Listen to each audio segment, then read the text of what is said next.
चिराग पासवान का डंका अब की बार फिर से विधानसभा चुनाव में लगेगा?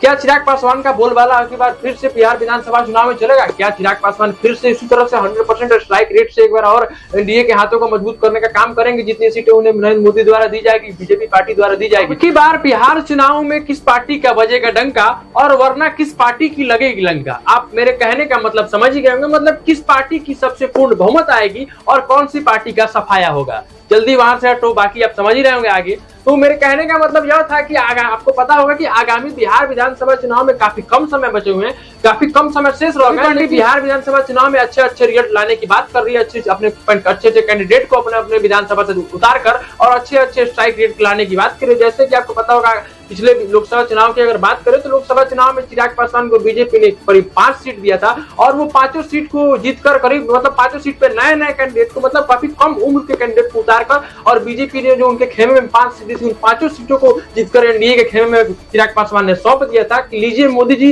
ये 5 सीट आपने मुझे दिया और मैंने 5 सीट पे आपको जीत हासिल करके एनडीए को एक बार फिर से मजबूत करने का काम किया। तो चिराग पासवान एक बार फिर से मोदी के चाहते हो गए थे और मोदी के काफी करीब हो गए थे, जिसके बाद चिराग पासवान को मोदी का हनुमान भी कहा जा रहा था। हालांकि आपको बता दें तो बीते कुछ दिन पहले हालांकि चिराग पासवान के स्ट्राइक रेट की अगर बात करो, चिराग पासवान 100% के स्ट्राइक रेट से ग्रोथ किए थे लोकसभा चुनाव में। लेकिन क्या जिस तरह से चिराग पासवान को बीजेपी ने 5 सीट मोदी के हाथों को मजबूत करने का काम किया, क्या तो जनसुराज जो नई पार्टी है, हालांकि अभी बीते कुछ दिन पहले चुनाव में जनसुराज का कहना था, प्रशांत किशोर कह रहे थे कि 10 दिन पहले 20 दिन पहले पार्टी बनी और 10-15 दिन 20 दिन 1 महीने के अंदर में इतना वोट आया, 10% वोट आ चुका, 10% वोट शेयर हमने हमारी पार्टी ने निकाल लिया। तो यह हमारे लिए काफी बहुत है।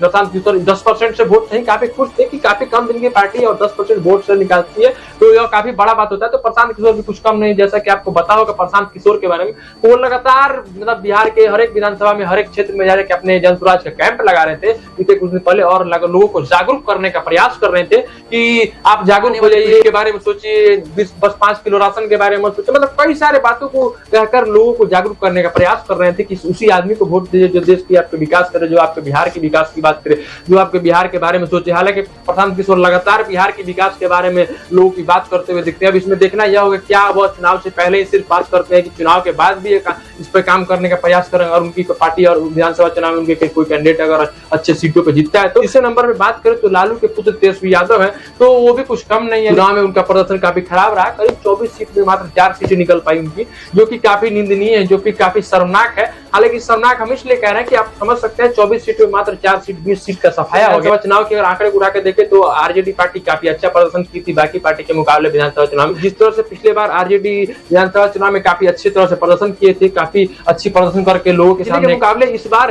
तेजस्वी यादव बिहार विधानसभा चुनाव में फिर से अपने उसी रुतबे को वापस लेकर आएंगे, फिर उसी तरह से विधानसभा चुनाव में अच्छे स्ट्राइक रेट के साथ अपने पार्टी को ग्रोथ करेंगे। हालांकि आपको पता होगा इसमें एक और मामला निकलकर सामने आ रहा है। आपको पता होगा कि तेजस्वी यादव के बड़े भाई तेज प्रताप यादव वह भी चुनाव लड़ने वाले विधानसभा चुनाव। हालांकि जैसे ही यह बात पता चलता है उस विधानसभा के विधायक को, तो वह विधायक काफी फूट कर रोने लगता है। उस विधायक का वीडियो सोशल मीडिया पे भी काफी वायरल होता है कि अब तो मेरी कुर्सी जाने वाली है क्योंकि अब यहाँ से तेज प्रताप आने वाले हैं।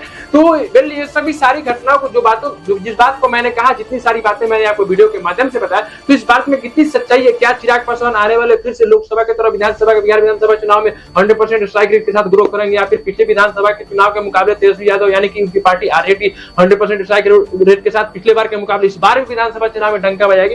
तो ये देखना बाकी होगा आने वाले विधानसभा चुनाव में, बिहार विधानसभा चुनाव में। हालांकि इस चुनाव में काफी इंटरेस्ट भी रहेगा, हालांकि बिहार विधानसभा चुनाव को लोग काफी इंटरेस्ट के साथ भी देखते हैं पूरे देश और दुनिया में। लेकिन देखना कि कौन सी पार्टी इस बार बिहार का फिर से कमान संभालती है विधानसभा चुनाव में, किस पार्टी की सबसे ज्यादा कैंडिडेट जीतकर विधानसभा में पहुंचते हैं और कौन सी पार्टी सबसे ज्यादा स्ट्राइक रेट से ग्रोथ करती है। बाकी आप चिराग पासवान के बारे में क्या सोचते हैं, तेजस्वी यादव के बारे में क्या सोचते हैं, तेज प्रताप यादव के बारे में क्या सोचते हैं, प्रशांत किशोर के बारे में क्या सोचते हैं, बाकी आपकी राय कमेंट